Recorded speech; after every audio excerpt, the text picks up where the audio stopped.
As of today, at the time at which you are actually watching this video, I am not using Bqool as my repricer anymore.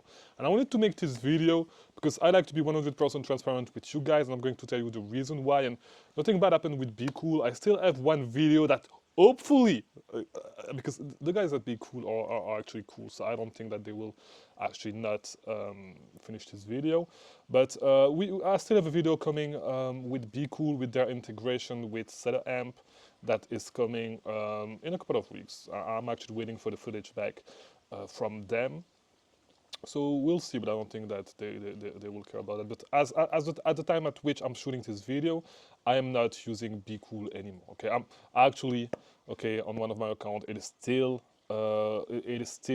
on Bqool right now, but like I'm going to switch it. It's the last thing that I need to do after this video. All right, but like at the time at which you see this video, I'm actually not using Bqool anymore. Officially, I'm not using Bqool. And just to let you know, to let you guys know, I don't have exclusive deal with any software companies, and so I know I made a lot of content with Bqool and all that stuff, but I'm officially changing today.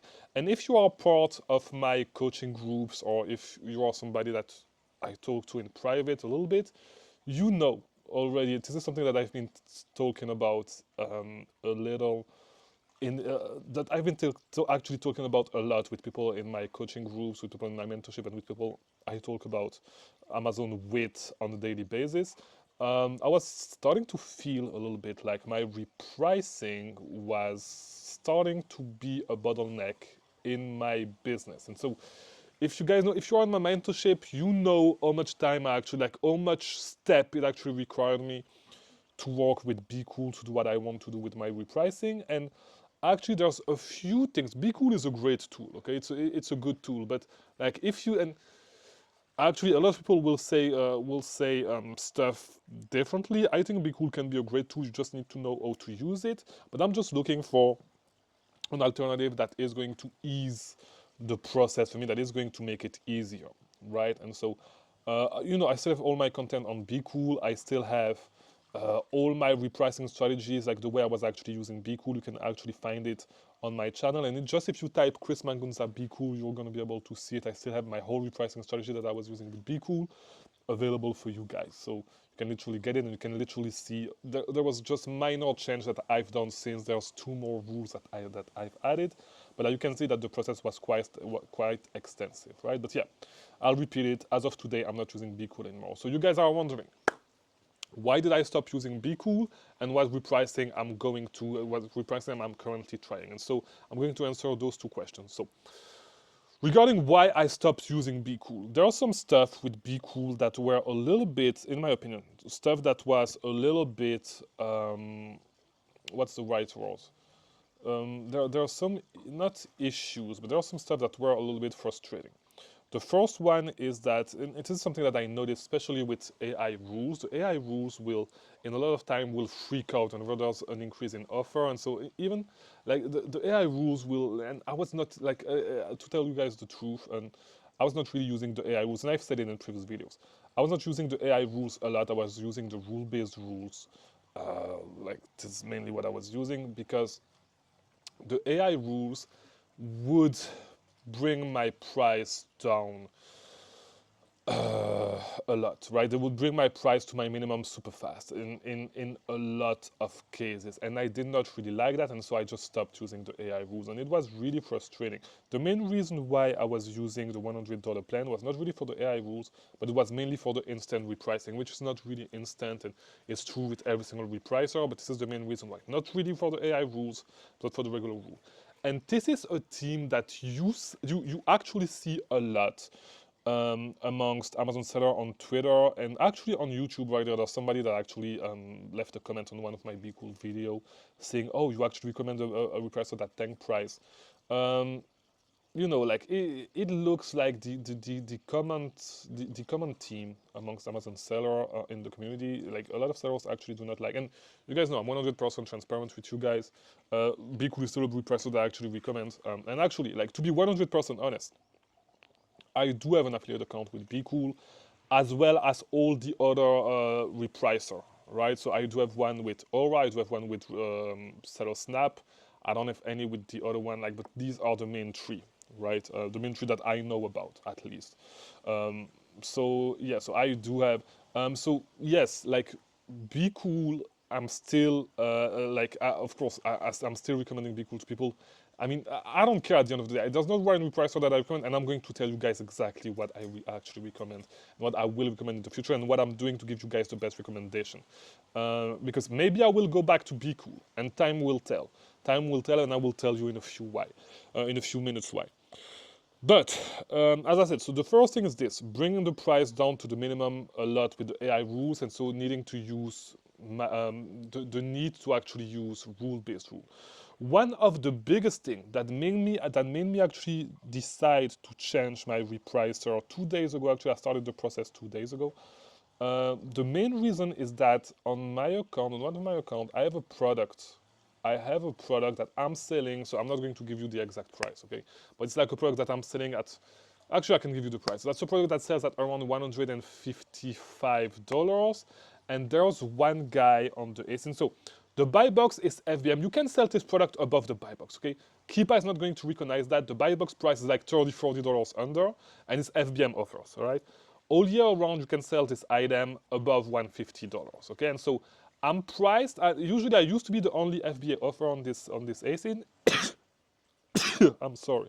I used to be the I'm sorry. You guys know no edit on this channel.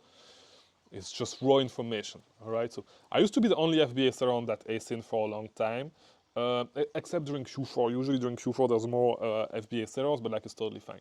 But like what's happening right now is that this product is still selling, but not as much as during Q4, and I'm still selling this product year round, right? And so the issue is that the buy box is FBM and it's like way below, but the product actually sell FBA.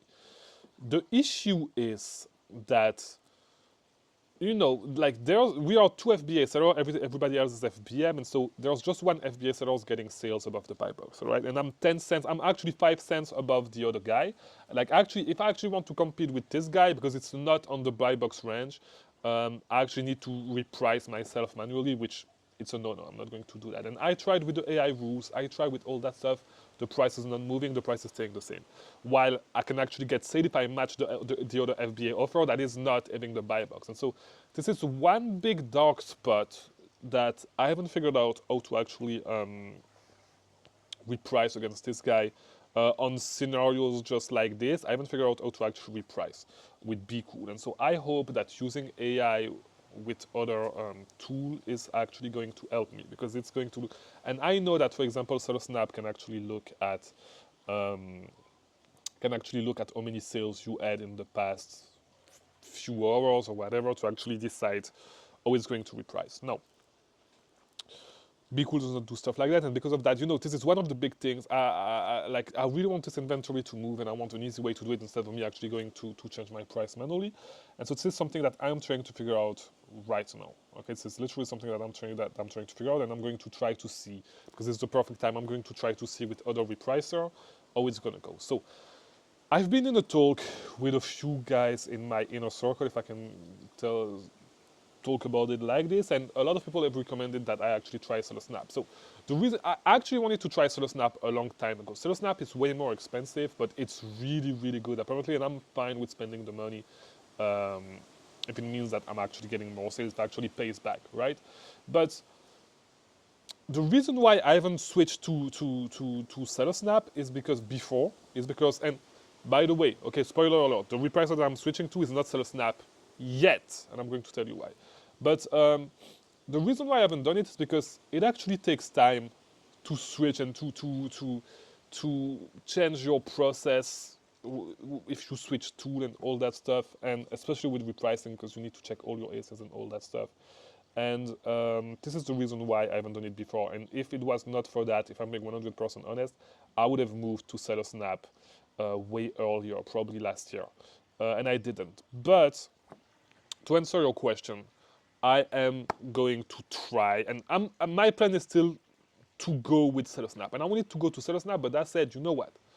I've heard a lot of things, a lot of good things about the repricer Aura, okay? Aura. And so what I'm going to do is I'm going to try Aura for a little while, see how it goes, and then move to set a snap. And then after I move to set a snap, and so what I feel like is going to happen is that I'm going to get lazy. I'm going to move to Aura, and I'm going to get lazy, and I'm going to say, do I really want to do this a second time? But I absolutely need to do it. So what I'm going to do is I'm going to try Aura for a couple of months, see how it is. I'm going to make some content as well on Aura for you guys on how I actually use it, and my full process on how I actually use it is going to be the perfect time. Because the thing is that I'm also a content creator on Amazon, and so I'm trying to get the best recommendations for you guys. And so if Bqool is the best tool, I'm going to go back to Bqool, and I will recommend Bqool. As I said, I have accounts open with those three companies. I have affiliate accounts open with those three companies, with Bqool, with Aura, and with SetASnap. So at the end of the day, so my SD card is full. You saw it because the video cut at a random time. But what I was trying to say is this. So I'm going to switch to Aura for a little while, and then I'm going to move to SetASnap and see how it goes, see which one I prefer. I think that from what I've heard, SetASnap is really powerful, and it should actually be worth it for me. But we'll see. And at the end of the day, if Bqool is actually the best tool, I will go back to Bqool, and you guys will know it. So only time will tell. So the plan now is for me to try Aura for a couple of months. I do have time. My VAs, I was spending a lot of time on training my VAs. Now my VAs are starting to get the stuff. So I don't have that much time to spend into that. So I can actually focus on repricing and focus a little bit more, way more actually, on repricing. So this is what I'm going to do right now. So hopefully you guys liked this video. If you did, leave a like, do all that YouTube stuff. I'll see you tomorrow for a new video. Thank you for watching.